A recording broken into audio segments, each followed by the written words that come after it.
السلام علیکم دوستو، آپ دیکھ رہے ہیں یوٹیوب چینل مظہر وائس۔ لیے کی تحصیل کروڑ لال عیسن میں ایک افسوسناک واقعہ پیش آیا کہ ایک بیٹے نے اپنے سگے باپ کو قتل کر دیا۔ بیٹا قرآن حافظ۔ دیکھیں، ایک باپ نے اپنے بیٹے کو قرآن کا حافظ بنایا تاکہ وہ اچھا انسان بن سکے اور قرآن کی روشنی سے لوگوں کے دلوں کو منور کر سکے، لیکن افسوس ایسا نہ ہو سکا۔ اس واقعے کی جتنی مذمت کی جائے کم ہے۔ اب میں اس واقعے کی آپ کو تفصیل بتاتا ہوں۔ سگا حافظ قرآن بیٹا نے باپ کو قتل کر کے جنازہ بھی خود پڑھایا۔ پولیس نے صرف 24 گھنٹوں میں مقامی عدالت کے اہل مند کے قتل کا معمہ حل کر لیا، مگر حقیقت سامنے آئی تو ہر آنکھ اشکبار ہو گئی۔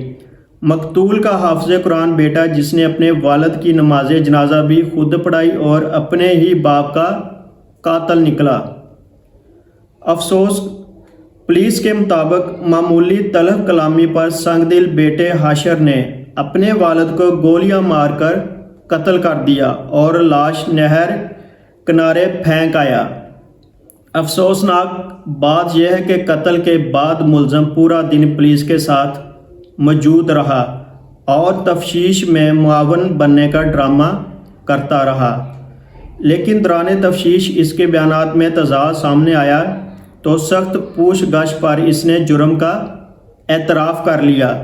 یہ واقعہ نہ صرف ایک قتل ہے بلکہ خونی رشتوں کے تقدس پر ایک ایسا سوالیہ نشان ہے جو معاشرے کو جھنجھوڑ کر رکھ دیتا ہے۔ آخر وہ کون سی وجوہات ہیں جو اولاد کو اپنے ہی والد کا قاتل بنا دیتی ہیں؟